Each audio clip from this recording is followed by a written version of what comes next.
मंगल Dhillon channel एक ऐसा channel जो आपका जीवन बदल सकता है, जैसे अब तक बहुतों का जीवन बदल चुका है। मंगल ढिल्लोन चैनल। नमस्कार, आदाब, सत श्री अकाल दोस्तों। रब भगवान से मेरी बातें, माई कन्वर्सेशंस विद गॉड, रब नाल मेरियां गल्लां। इस श्रृंखला में ये एपिसोड नंबर 55 होगा, 55।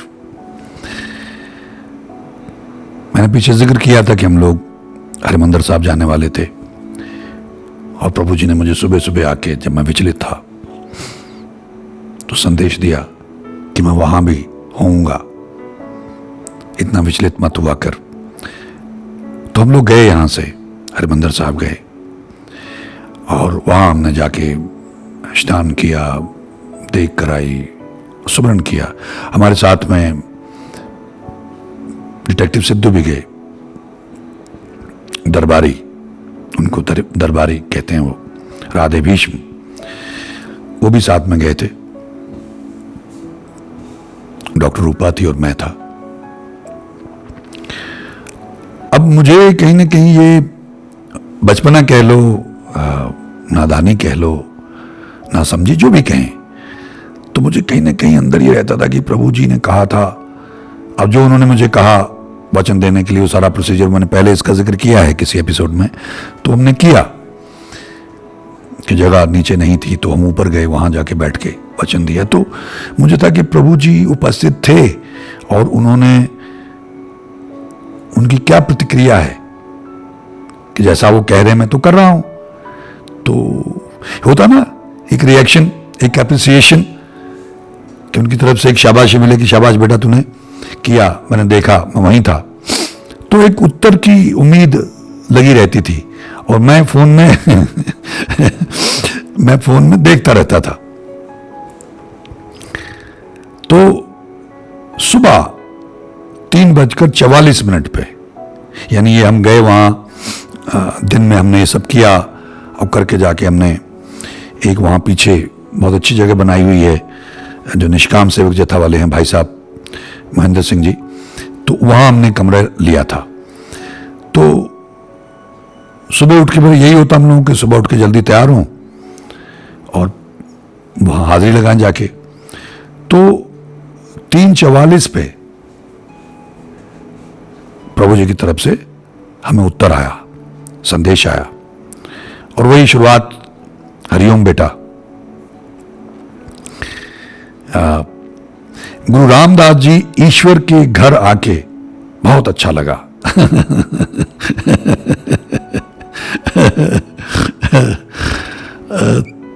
तुम लोगों ने बैठ के पाठ जाप किया, बहुत अच्छा किया, मैं बहुत खुश हूं। यहां ईश्वर हर समय विराजमान है और बहुत सारी पवित्र रूहें यहां विराजमान है बेटा। ये उन्होंने लिख के भेजा। तुमने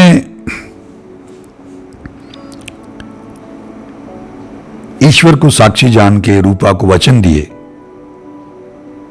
तुम्हारे लिए बंधन हो गया।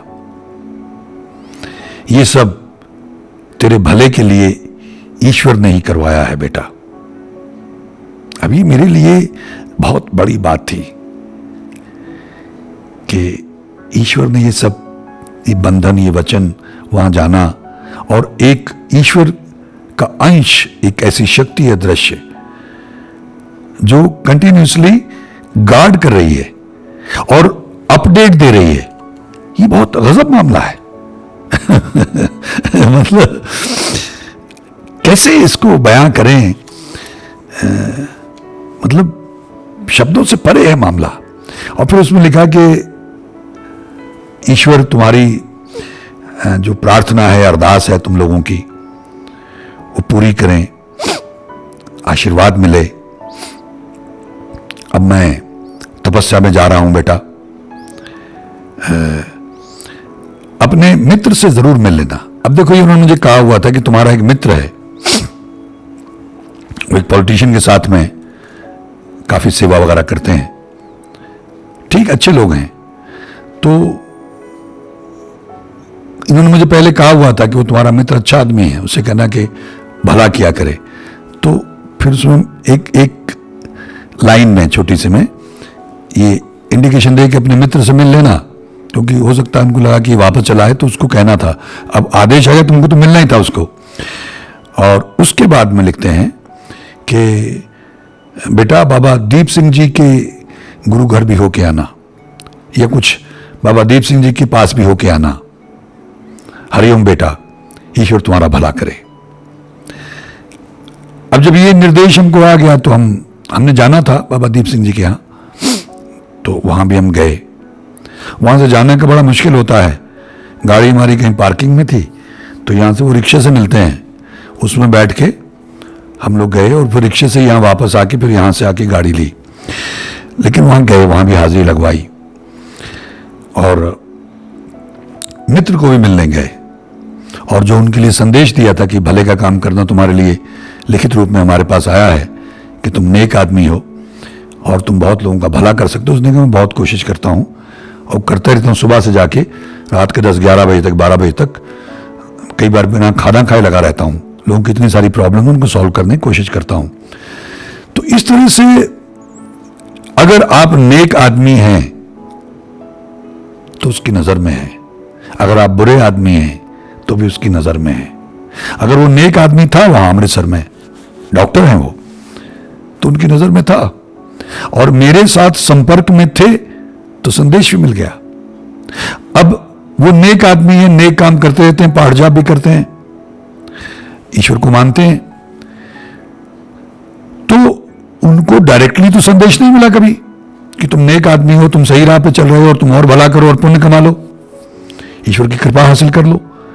लेकिन क्योंकि मेरे ऊपर ऐसी कृपा हुई और वो मेरे साथ कनेक्ट हुए तो उनको ये संदेश मिल गया। बाबा दीप सिंह के यहां जाना जरूरी है, ये उनसे मुझे पता चला। पहले हम जाते थे, मेरे साथ और कई मित्र ऐसे हैं और बहुत लोग होंगे भी जो हरमंदिर साहब जाते तो वही माथा टेक के आ जाते थे। तो बाबा अटल राय जी के हमको भेजा उन्होंने, ये मैं आगे बताऊंगा आपको, लिखित रूप में आता था कि बेटा वहां भी हाजिरी लगा के आना, प्रार्थना करके आना। तो ये जिस तरह से उन्होंने मुझे गाइड किया, मार्गदर्शन किया और खुद गार्ड किया, खुद वहां विराजमान रहे। हमको तो जब हम जा रहे थे हरिमंदिर साहब तो रास्ते में हमने कि ढाबे पे खाना खाया, तो अब उन्होंने कहा था कि मैं वहां उपस्थित रहूंगा, तो हमको लगा कि हमारे साथ ही जाएंगे। तो हमने उनके लिए खाना एक थाली में रखा, रोटी सब्जी जो भी हमने लिया था, और थाली में उनसे प्लेट मंगवाई, एक ऐसे रख के प्रार्थना की कि आप भोग लगाएं, और वहां रख दिया। उसके बाद में हमने किसी जीव को, दरवेश को डाल दी। हालांकि वो होटल वाले देखते रहे कि लोग क्या कर रहे हैं, भाई कोई जादू मंत्र तो नहीं कर रहे। तो अब उन्होंने, भाई उनके निमित्त हमने कर दिया, तो ये हमारी तरफ से उनका आदर था, सत्कार था। तो उसी तरह से फिर वहां वो हमारे साथ उपस्थित रहे, क्योंकि उन्होंने कहा मैं वहां होऊंगा। तो ये वैसे तो बहुत रेयर है, ऐसा मुझे बताया गया कि कोई बहुत रेयर, अरबों खरबों में किसी एक पे ऐसी कृपा होती है। अभी भी अगर आप देखें तो बहुत सारे संत महापुरुष होंगे, बहुत सारे लोग अध्यात्म से जुड़े हुए हैं, अभ्यासी लोग होंगे, लेकिन उनको रोशनी हो जाती होगी। अच्छा, अलग अलग ये जर्नी है। जैसे कुछ लोग पूछते हैं तुमको कैसे मिला, तुमको कैसे मिला, जर्नी अलग अलग है।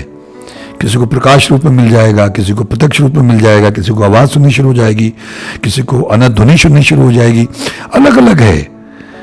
किसी का कैसे मिलता है, किसी को कैसे मिलता है, किसी को मतलब जैसे दृष्टांत बनने शुरू हो जाएंगे, किसी को इस तरह से सपने में चीजें दिखाई देंगी जैसे स्वप्न दृष्टि होती है। तो और एक ही स्वप्न बार बार आएगा, अलग अलग मामला है ये। किसी को आवाज सुनाई देगी कान में, क्लियर सुनाई देगा। तो अलग अलग जर्नी है, जैसे अलग अलग कर्म है, अलग अलग लेवल है, अलग अलग परसेप्शन है, अलग अलग एजुकेशन और संस्कार हैं। तो उसी के हिसाब से वहां कोई कैलकुलेटर से नहीं करना, ऑटोमेटेड ऐसा मामला, ऑटोमेटिकली अपने आप स्वतः। अब जैसे मैं इतनी देर से लगा हुआ हूं तो मुझे लिखित रूप में उत्तर तो आ गए, पहले विचार से आते थे, दृष्टांत थे, जवाब मिलते थे, जो कहता था कर देते थे। कभी मैं हैरान होता था, कभी मैं रोने लगता था। कहो रविदास हाथ पे नेरे, इतने निकट हो प्रभु तुम, लेकिन फिर लग गए उसी दुनियादारी में। जहां भी जो कहा ईश्वर ने करके दिखाया, असंभव चीजों को संभव करके दिखाया। हम मूर्ख लोग हैं।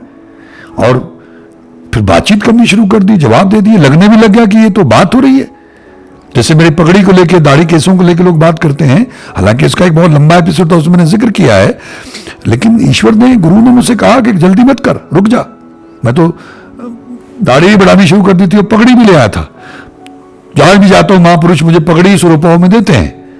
भाई महेंद्र सिंह जी अक्सर मुझे यही कहे, पगड़ी देते थे। सोहो रोड पे उनका है, बर्मिंघम में, इंग्लैंड में। तो मैंने तो बांधनी शुरू कर दी प्रैक्टिस की, बढ़िया पगड़ी बांधा करूंगा। लेकिन मुझे कहा रुक जा अभी। तो इस तरह से सब हुआ मेरे साथ। लेकिन और तेरे अकेले के नहीं बनवानी, तेरे साथ बहुतों। तभी मैंने किंतु किया था कि पहले, अभी आप कह रहे हैं जल्दी मत कर, तो पहले इतनी देर हो चुकी है। लोग, मैं गुरुद्वारे में जाता हूं, कहीं बोलना होता, लोग सवाल करते हैं दुनिया करे सवाल तो हम क्या जवाब दें दुनिया करे सवाल तो हम क्या जवाब दें। एक पुराना गाना था, तो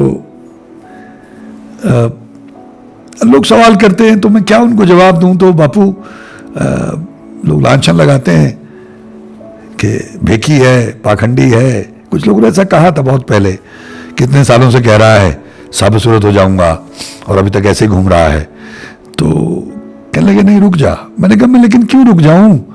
तो कहने लगे कि तुझे अकेले की मैंने दाढ़ी केस नहीं रखवाने हैं, तेरे साथ बड़ों के रखवाना है। तो मैं रुक गया। अब मेरी समझ में नहीं आया कैसे रखवाएंगे, क्या करेंगे, उनको मालूम है।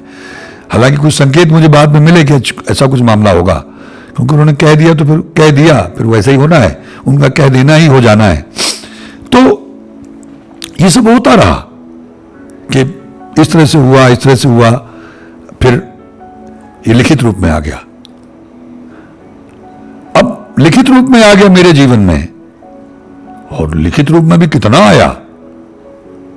तो अब इतने और लोग हैं, उनके पास दृष्टि है, किसी के पास सिद्धियां हैं, किसी को अनाध्वनि सुनाई देती है, किसी को प्रकाश दिखाई देता है, कोई शून्य समाधि में चला जाता है, लेकिन उनको लिखित में नहीं आता है। मुझे दृष्टि नहीं दी है, लेकिन मुझे मेरा मार्गदर्शन ऐसे कर दिया। किसी की फोटो नहीं खींचते हैं मेरे फोटो खींचे हैं मेरे परिवार के, डॉक्टर रजनी के, मेरे फोटो खींचे हैं। मेरे अखबारों की कटिंग तक के फोटो खींचे हैं। जब मैंने बॉम्बे से आना था, लॉकडाउन से पहले, मुझे कार निकल यहां से, तो मैंने कहा ये ले लूं, पता नहीं क्यों मेरे दिमाग में आया, सारा रिकॉर्ड ले लूं। तो खींचने लग गया आके, रात को 2:30 बजे तक रहे वहां। हम तो उनको प्रणाम ही करते रहते हैं, मतलब उस भावना को व्यक्त नहीं कर सकते। खैर, तो अलग अलग जर्नी है। तो ये मत उम्मीद करें कि भाई मुझे प्रकाश ही दिखाई दे, ये मत उम्मीद करें कि मुझे उत्तर ही लिखित रूप में आए। नहीं, मुझे अनाध्वनि सुनाई दे, मुझे ये हो, मुझे वो हो, नहीं नहीं नहीं नहीं। जैसा आपका टोटल, जो आपकी मार्कशीट है, आपके नंबर्स, आपकी मेरिट है, उसके हिसाब से आपको रास्ता मिलेगा, उसी तरह का रास्ता मिलेगा। तो वही फिर सबका अपना अपना, तो उसमें मतभेद हो जाते हैं, अंधों का हाथी बन जाता है। सब सही है अपनी अपनी जगह पे। हां, कुछ लोग बहक जाते हैं क्योंकि कैपेसिटी नहीं होती है। कैपेसिटी है नहीं तो संभाल नहीं पाते हैं। इसीलिए मैं प्रार्थना करता रहता हूं कि पहले फाउंडेशन को, नींव को मजबूत कर लो। जैसे कि सज्जन ने कहा, मैं तो पता नहीं शायद टोरंटो से हैं, कनाडा से, अमेरिका से उनका फोन आया था। तो वो कहने लगे कि मैं तो एक ओंकार का करता हूं, जबकि मैं कहता रहा कि ठीक है, उन्होंने एक ओंकार कहा, एक ओंकार का करिए, लेकिन पहले फाउंडेशन तैयार कर लें। हो सकता है आप संभाल ना पाए, मूल मंत्र का पाठ करें और नित्य नेम अपना करें, तो फाउंडेशन बनेगी, नींव बन जाएगी, आधार बन जाएगा। फिर उसके बाद में धीरे धीरे हमने, जब चढ़ते जाते हैं, चोटी पे चढ़ते जाते हैं, तो चोटी पे तो जगह नहीं होती ना, जगह कम होती जाती है। तो एक ओंकार तो चोटी है। तो आप अभी नीचे आपने चढ़ाई शुरू नहीं किया और सीधे कूद के आप चोटी पे चले जाएं तो शायद कुछ गड़बड़ ना हो जाए या कुछ आप उसे संभाल ना पाए, या ऐसा मेरा सोचना है, मैं गलत हो सकता हूं। तो इस तरह से हर एक की अलग अलग जर्नी है। आप लोग हतोत्साहित मत हुआ करें, निराश मत हुआ करें, विचलित मत हुआ करें। जैसा प्रभु जी मुझे लिखते थे, मैं आप लोगों को आगे पास ऑन करता हूं कि जो कुछ भी कर्म हम कर रहे हैं, सदकर्म कर रहे हैं, कुकर्म कर रहे हैं, वो सब रिकॉर्ड हो रहा है, नोट हो रहा है, दर्ज हो रहा है, जमा हो रहा है, और उसके हिसाब से आगे की यात्रा बनेगी। तो जो आप, अगर कुछ लोग बेचैन हो जाते हैं कि इतनी देर से लगा हुआ कुछ बन नहीं रहा है, कुछ हुआ नहीं, कुछ दिखाई नहीं दिया, नहीं नहीं नहीं, जब उस लेवल पे आ जाएगा तब रोशनी हो जाएगी। एक लेवल है ना, उस लेवल पे हो सकती है रोशनी, उससे पहले नहीं होगी। पहले तो जमा करते जाइए, करते जाइए, करते जाइए। हाँ, मैं तो सिर्फ इतना ही कह सकता हूं उस ईश्वर की दया दृष्टि से कि आप जो भी जप रहे हैं, सुन रहे हैं, ध्यान से, एकाग्रता से, ध्यान केंद्रित करके, श्रद्धा से, विश्वास के साथ में, वो आपका जाया नहीं जा रहा है, वो आपका संचित हो रहा है, जमा हो रहा है, इकट्ठा हो रहा है। उसका फल आपको मिलना ही मिलना है। जो लोग विचलित हैं, परेशान हैं, वो लोग जरूर एचआरडी ग्रुप से चेक करवा लें, ठीक है। बहुत सारे ऐसे लोग हैं, मैं बहुत सारी ऐसी बातें जो आप लोगों को नहीं बता सकता हूं, तो उससे कुछ लोगों का जो कच्चे हैं उनका विश्वास टूट सकता है। बहुत सारे ऐसे परिवार हैं, अमृतधारी परिवार हैं, जिनके घर में गुरु ग्रंथ साहब का प्रकाश है, वहां भी दिक्कतें थी, पाठ नहीं कर पा रहे थे। कुछ ऐसी बातें हैं क्योंकि उन शक्तियों का अपना वजूद है, और वो जो गुरु ग्रंथ साहब का स्वरूप तो ले आए, पाठ तो करते हैं, लेकिन उस लेवल पे नहीं पहुंच पाए जिस लेवल पे आपको किसी एडिशनल सपोर्ट की जरूरत नहीं रह जाती है। तो ये गाइडलाइंस है, एडिशनल सपोर्ट है, वहां कट्टर नहीं होना है हमको। मुझे तो कुछ ऐसी बातें पता चली हैं कि आप दंग रह जाएंगे, जिनके पास दृष्टियां हैं, जिनके पास सिद्धियां हैं। कुछ लोग इस पे भड़क सकते हैं, बिगड़ सकते हैं, लेकिन वहां से यह सिद्ध होता है कि वहां कोई फर्क नहीं। मैं तो जो आत्माओं को इंटरव्यू किया तो उसमें कहा कि भाई भगवान अल्लाह और गॉड में कोई फर्क नहीं है, एक ही है, उसके नाम अलग अलग हैं, परंपराएं अलग अलग हो गई हैं, अलग अलग देश, अलग अलग जगह हैं, वहां की कल्चर, वहां का सिस्टम अलग है, धरती अलग अलग है। उस धरती पे कुछ धरती जो है भोग विलास की धरती होगी, उनका हिसाब किताब ऐसा होगा कि वहां उसलिए भोग की धरती है। एक तप की धरती, कर्म की धरती है, वहां तप ही करना है, कर्म ही करने हैं। एक जगह आपको सजा के लिए भेजा गया है, वो जगह सजा ही मिलती है। कुछ ऐसा सिस्टम होगा, मैं गलत हो सकता हूं, ऐसे ही जो मुझे आया मैं कह रहा हूं। तो उसको आप तुलनात्मक ढंग से देख के अपना रास्ता मत चेंज किया करें, लगे रहें। निश्चित रूप से जिनके मन में सवाल आते हैं, ठीक है, लेकिन अटकना नहीं है। सवाल का उत्तर अगर मुझे ईश्वर ने दे दिया तो मैं जो आता है मैं बोल देता हूं। आपका भी सवाल का बहुत सारे सज्जन लिखते हैं कि बिना पूछे ही उनको सवालों के जवाब मिल जाते हैं। शायद यही मकसद होगा इस सीरीज का, रब भगवान से मेरी बातें, शायद इसका यही मतलब होगा कि मेरे जीवन में मुझे बताया गया तो गलत काम कौन नहीं करता है, ईश्वर का नाम कितने लोग जपते हैं, पर स्त्री गमन कितने लोग करते हैं, कितने नहीं करते हैं, बेईमानी कौन नहीं करता, झूठ कौन नहीं करता, दारू कौन नहीं पीता, नशा कौन नहीं करता है, मांस कौन नहीं खाता है। तकरीबन सब लोग, बहुत कम लोग ऐसे होंगे। तो मैं तो उस भोग की दुनिया में था, व्यभिचार की दुनिया में था, चकाचौंध की दुनिया में था। कौन पैसा नहीं चाहता उसे मिले, जायदाद मिले, नाम हो, शोहरत हो, सत्ता मिले, ताकत मिले, कौन नहीं चाहता है। तो उस दुनिया में गए हुए एक आदमी को पकड़ के बाहर निकाला, क्योंकि उसके ऐसे कर्म थे, और फिर उसको संदेश दिए और उसको यहां बैठाया आपको बताने के लिए, और आदेश दिया, और उसके जरिए तो आप मेरी वाली कसौटी पे लगा के अपने आप को देख लिया करें, आपको आपके जवाब मिलते जाएंगे। सवाल की तो जरूरत नहीं है। और जैसे बहुत सारे लोग हमें फोन करके पूछते रहते हैं पाठ कैसे करें, ऐसे घर में प्रॉब्लम है, ऐसे घर में प्रॉब्लम है, आप ही से बात करनी है। मेरी प्रार्थना है कि आप ये वीडियोस देखें, वो भी आपका सत्संग होगा, सत्कर्म होगा, उससे आपको रास्ता भी मिलेगा। मैं कोई वीआईपी नहीं हूं, मैं कोई संत महापुरुष नहीं हूं, कोई बाबा नहीं हूं, ठीक है, कोई सिद्ध पुरुष नहीं हूं, मैं एक नॉर्मल ऑर्डिनरी आदमी हूं। दया दृष्टि हो गई तो मैं बोलने लग गया, जो बुलवाता है मैं बोल देता हूं। तो मुझे अगर फोन करोगे तो शायद मैं उतना अच्छा आपको ना बता पाऊं, ना बोल पाऊं, क्योंकि उस वक्त वहां से ट्रांसमिशन नहीं हो रही होगी जितना आपके लिए पहले मालिक ने बुलवाया हुआ है। तो 2 वीडियो देखे, 1 देखा, 4 देखे, 6 देखे, उसके बाद घुमाने लग गए, मैसेज करने लग गए। नहीं, आप जितने ज्यादा से ज्यादा वीडियो देख सकते हो देखो। हेडिंग्स हैं, आपके मतलब का जो हेडिंग लगता है आपकी प्रॉब्लम से मिलता जुलता, उसको पढ़ के देख लो। अब सारे नहीं देखना चाहते हो, थोड़ी सी मेहनत कर लो, इतना आलसी मत बनो, और उसके बाद मुझसे बात करो। हम तो कोशिश कर रहे हैं कि गुरुवार को सत्संग हुआ करेगा 2:30-3 बजे से 5-5:30 बजे तक, और इतवार को हम लोग क्वेश्चन आंसर का कोशिश कर रहे हैं।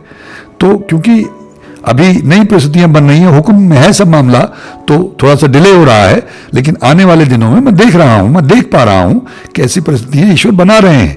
गुरुपिता ओंकारा जी महाराज, गुरु नानक जी महाराज बना रहे हैं। सब लोग मिल भी लिया करेंगे, सवाल है पूछ लिया करें, सत्संग कर लिया करें, सुमरन कर लिया करेंगे, उनके बहाने मैं भी उनके साथ कर लिया करूंगा बैठ के। क्योंकि जब किसी ने किसी को कुछ पढ़ाना होता है तो पहले उसकी तैयारी करनी पड़ती है, और जब वो पढ़ा रहा होता है तो उसका कंसंट्रेशन वही होता है कि जो स्टूडेंट है उसकी बात पकड़ में आनी चाहिए, क्योंकि वो अच्छा टीचर बनना चाहता है, ताकि उसका जब जिक्र करे स्टूडेंट उसकी इज्जत करे कि अच्छा समझाते हैं टीचर, ठीक है।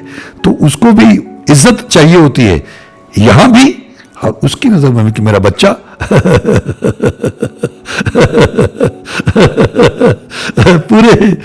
पूरे समर्पण के साथ, पूरी शिद्दत के साथ, पूरी डिवोशन के साथ, एकाग्रता के साथ हर तरह से समझाने का प्रयास करता है, तो वो एक सत्संग हो जाया करेगा। ऐसे ही बापू ने ये सत्संग शुरू करवा दिए, कोई प्लान थोड़ी था, कोई योजना बना के नहीं, कुछ नहीं, ऐसे ही गुरुद्वारे में बुलवाना शुरू करवा दिया, ऐसे ही कहीं पता नहीं कहां कहां मुझे जाके बुलवाना शुरू करवा दिया, ऐसे ही रिकॉर्डिंग करवानी शुरू करवा दी, ऐसे ही यहां बुलाना शुरू करवा दिया, ऐसे ही आगे सत्संग की योजना बनाने लग गए। अपने आप ही सब करता रहता है, तो उसकी शरण में जाइए, जल्दबाजी मत करिए, पेशेंस रखिए, धीरज रखिए। ठीक है, जो कष्ट में है, दुखी है, परेशान है, उनके लिए मुश्किल होता है, लेकिन कर्म आपने ऐसे किए हैं तो क्या करें, उसका हिसाब भी तो चुकता करना होगा। आप तो यही शुक्र मनाएं कि आपको उसका पल्ला तो मिल रहा है, उसके दर का रास्ता तो मिल रहा है, आप उसकी तरफ कुछ कदम चल तो पा रहे हैं, आपके कान में ईश्वर का कोई नाम तो, कोई शब्द, कोई भजन, कोई कीर्तन, कुछ तो आने लगा है, चर्चा तो होने लगी है। यही क्या कम है, वरना इस दुनिया में अनगणित लोग हैं, उनके कानों तक ईश्वर का नाम नहीं पहुंचता, उनको तो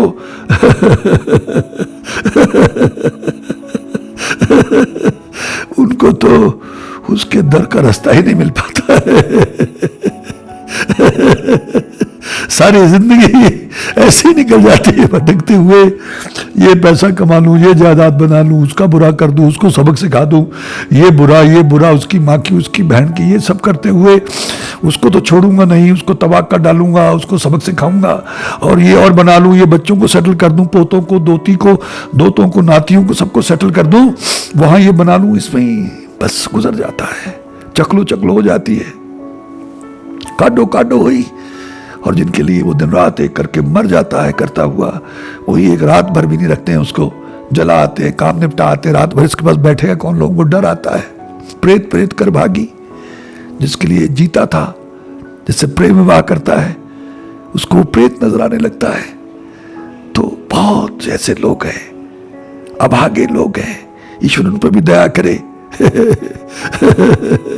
उनको भी अपने नाम का रस चखाए, उनको भी अपने दर का रास्ता सुझाए, कुछ कदम ही चल लें। तो ये तो हम सबका बहुत बड़ा सौभाग्य है कि हमको उसके दर का रास्ता मिल रहा है, या मिल गया है, उसका पल्ला पकड़ में आ रहा है, उसके शब्द, उसके नाम, उसके भजन, उसका कीर्तन, उसका सत्संग हमारे कानों तक पहुंचता है। यही हमारा बहुत बड़ा अहोभाग्य है। और क्या चाहिए भाई, बाकी तो उसकी मर्जी है, दे देगा, क्योंकि वो किसी का हक रखता थोड़ी है।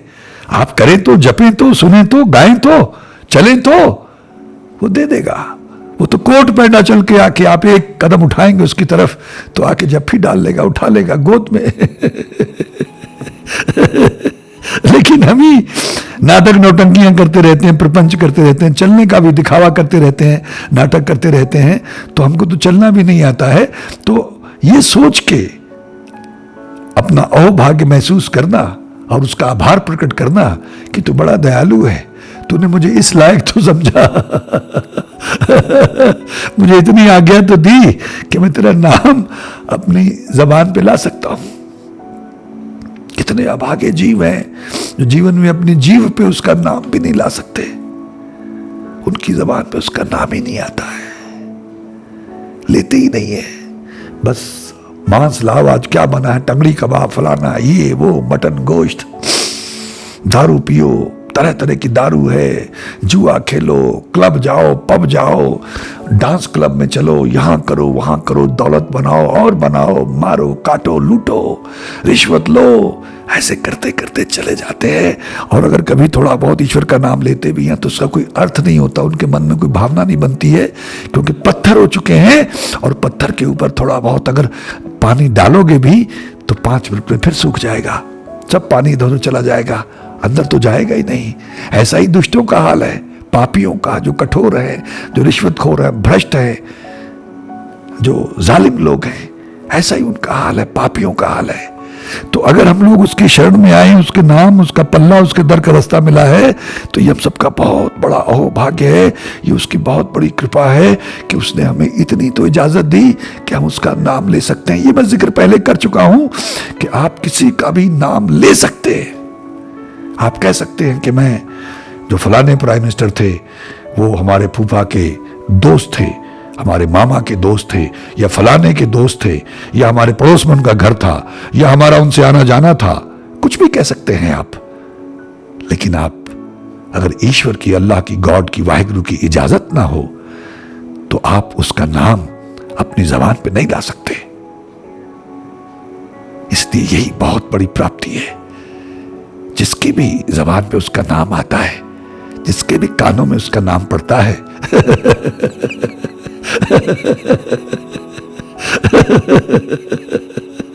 जिसके भी हाथ में उसका नाम आता है, जिसके भी घर में उसका नाम चलता है, ये उसका बहुत बड़ा सौभाग्य, ये बहुत बड़ी प्राप्ति है। इसको हल्के में मत लेना। तो हम सब का ये अहोभाग्य है, सौभाग्य है कि ईश्वर हम पे दयालु हैं, कृपालु हैं। लेकिन हमारे ही ऐसे कर्म हैं कि हमको इतनी जल्दी दृष्टि नहीं दे पा रहा है, दिव्य दृष्टि नहीं दे पा रहा, 10 द्वार नहीं खोल पा रहा है, रिद्धियां सिद्धियां नहीं दे पा रहा है, या वाक सिद्धियां नहीं दे पा रहा है, या रोशनियां नहीं दिखा पा रहा है, उजाले नहीं कर पा रहा है, या हमारे कहते ही सारे काम नहीं हो पा रहे। ये हमारे अपने कर्म हैं। तो उनको धीरे धीरे धीरे मांझ के साफ कर करके होता ना, बहुत काई जम जाती है, कोई दाग लग जाते हैं तो बड़ी मुश्किल से उतरते हैं। मैंने सुनाया था ना, बोलिया चादर मैली साबन थोड़ा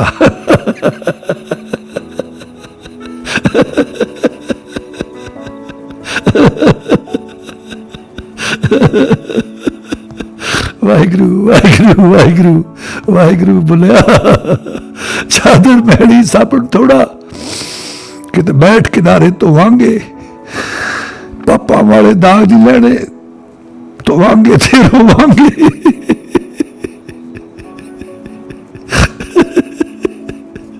वाहिगुरु वाहिगुरु वाहिगुरु वाहिगुरु वाहिगुरु वाहिगुरु वाहिगुरु वाहिगुरु वाहिगुरु वाहिगुरु वाहिगुरु। सो विचलित नहीं हो, घबराए नहीं, परेशान नहीं हो, हतोत्साहित मत हो, निराश मत हो, क्योंकि जमा हो रहा है, वो सुन रहा है, कृपा होगी। और यही बहुत बड़ी कृपा है कि हमें उसका पल्ला तो मिला, उसने अपना नाम लेने का हुक्म तो दिया, इजाजत तो दी, वरना तो इस दुनिया में अनगिनत लोग हैं, बेहिसाब लोग हैं, वो उसका नाम नहीं ले सकते, अपनी जुबान पे नहीं ला सकते हैं। तो आप दिल मत छोड़ा करें, लगे रहें। और खास करके ये जो दौर आ गया अभी हमारे सामने, मैंने पहले जिक्र किया, क्लाइमेक्स बहुत नजदीक आ गया है, अब शुरुआत होगी। तो इसकी जिम्मेदारी हमको कैसे बचाना, उसने कैसे छतरी देनी है, कैसे हमको चौगिर्द हमारे राम कार, अपने नाम की कार देनी है, प्रोटेक्शन कैसे देना है, ये उसकी समस्या है। हमने तो उसमें छोड़ के, उसके हो गए, उसमें छोड़ दिया, राख प्रभु पवे मार, बस तेरी मर्जी है। तो ऐसी भावना से अपने पाठ जाप को बढ़ाएं, फालतू की बातों में उलझे मत, सवालों में उलझे मत। ये समय सवालों का किंतु परंतु का नहीं है, ये तो ढहने का उसके दर पे, हाजिरी का है उसके दर पे हाजिर होने का है, नाक रगड़ की माफिया मांगने का, उसको याद करने का है, धन्यवाद करने का, पुकारने का है, प्रार्थनाएं करने का है, सबका भला मांगने का है। बस यही करिए, कम से कम ये 2-3 महीने तो ऐसा ही करिए। उसके बाद में देखते हैं क्या बनता है माहौल, लेकिन छोड़िएगा नहीं। ये हो जाए, इसमें परिस्थितियां सुधर जाए, तब भी लगे रहना है, क्योंकि हमने तो भी बहुत लंबी यात्रा करनी है, बहुत आगे जाना, उसका रूप होना है। मैं उम्मीद करता हूं कि आप लोगों की बात पकड़ में आई और आप इसका अनुसरण करने का प्रयास करेंगे। ईश्वर हम सबका भला करे। नमस्कार, जय हिंद, जय भारत, धन गुरु नानक, धन गुरु नानक, धन गुरु नानक, धन गुरु नानक, धन गुरु नानक, धन गुरु नानक, धन निरंकार, धन निरंकार, धन निरंकार, धन निरंकार, धन निरंकार। मंगल ढिल्लोन चैनल एक ऐसा चैनल जो आपका जीवन बदल सकता है, जैसे अब तक बहुतों का जीवन बदल चुका है। मंगल ढिल्लोन चैनल।